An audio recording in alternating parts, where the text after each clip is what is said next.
Okay, so in this video, I'm going to talk about this guy. This is Halford Mackinder. He was a geographer, politician, writer, and he's responsible for geography becoming like a standard academic discipline. Like before that, it wasn't really a subject in the academic world.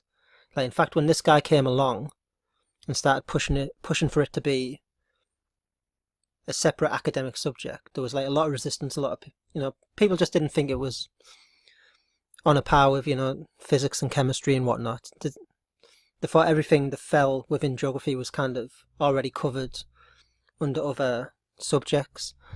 So this guy was kind of like the person who sort of like led the charge and made geography become what it is today, where it's kind of a lesson. I mean, it's one of them weird subjects, isn't it? Geography.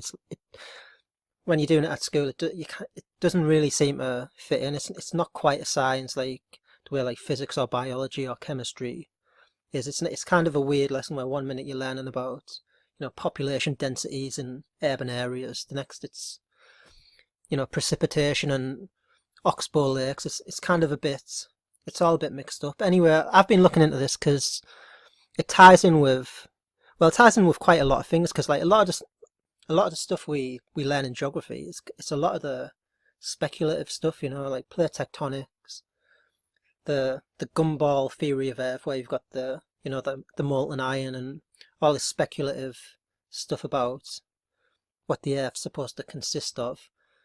You also learn about human overpopulation, global warming, acid rain.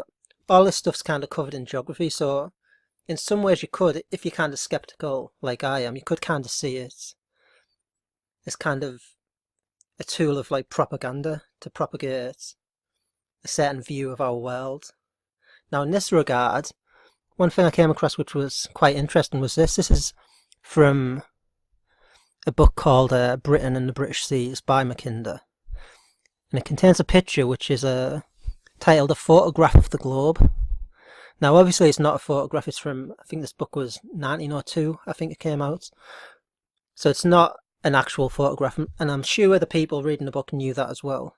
I'm guessing it's more a hypothetical photograph of the Earth, but I mean, just by looking at it you can see it's like that classic iconic image of the Earth. It could be like a black and white NASA pic of the Earth, and it's just really interesting to kind of see this 1900, this image of the Earth, this kind of classic, and is presented in a photographic style.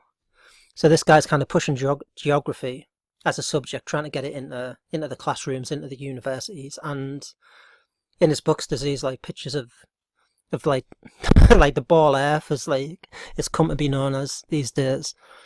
But yeah, like this guy as well, he's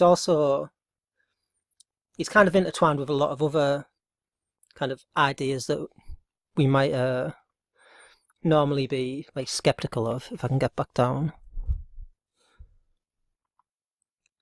like the one world government, he was a big proponent of that.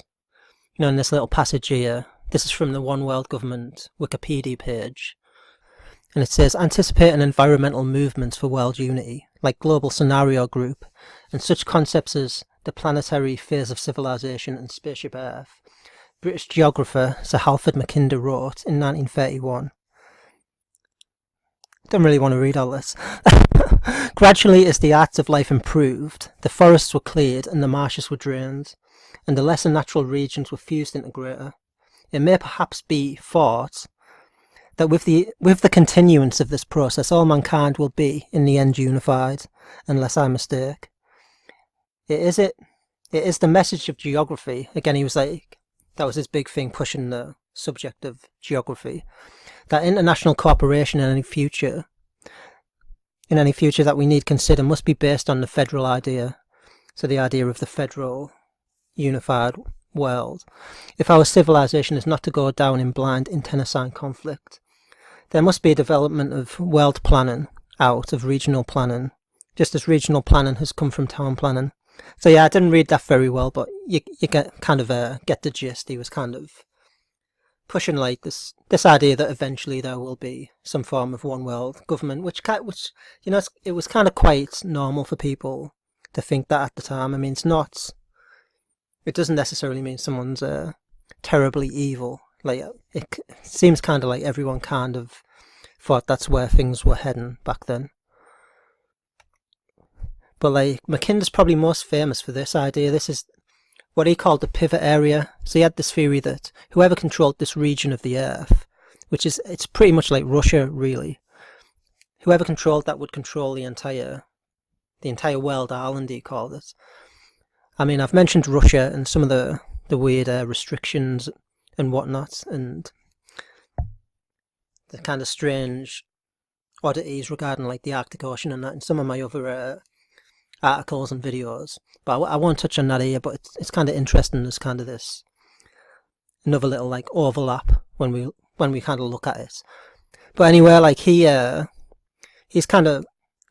basically like pretty much started geopolitics as a thing. So like all the, you know, the stuff you get from like Henry Kissinger and Brzezinski, you know, like the global chessboard, like this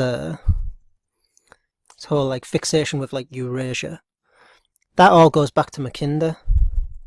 That's where like these guys kind of essentially get this whole idea from. It kind of began with the pivot area. It's now more commonly known as the Heartland area, but it's kind of like the same thing. And the idea is that like whoever controls this region around the pivot area will control the world. So it was all about like who controlled the world, about, you know, managing resources, and basically about like empire and whatnot. But he coined this phrase, which is kind of quite famous: who rules East Europe commands the Heartland. Who rules the Heartland commands the world island. Who rules the world island commands the world. So yeah, you can see where like Brzezinski and all these guys kind of get this geopolitical fixation with Eurasia from. So, but like I also came across this, which is another thing that Mackinder mentions in his book. This idea that there's two hemispheres of the Earth, one more land dominated and one that's like more ocean. So you can kind of divide the Earth like this, where you have one half where it's like pretty much most of the land minus Australia and a bit of South America plus Antarctica. Then the other half, which is kind of predominantly water. So it's kind of really, really odd that you can kind of divide the world up like that. You know, it's just kind of a strange thing. And like, of course, kind of Britain and France are kind of at the centre of that.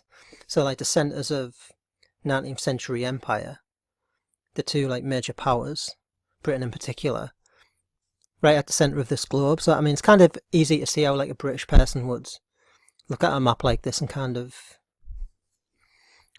feel like literally like at the centre of the world, especially when you kind of consider it as like a world island, which is what Mackinder kind of talks about quite a bit. But yeah, it's like, I mean, again, like this is another image from one of his books. I think this was a book about Britain. But yeah, so you've got like this kind of very kind of modern looking depiction of the globe. I mean, this is like, again, like going back, I think it's like around about 1900. So like the North Pole and South Pole haven't even been like mapped or explored properly at this point.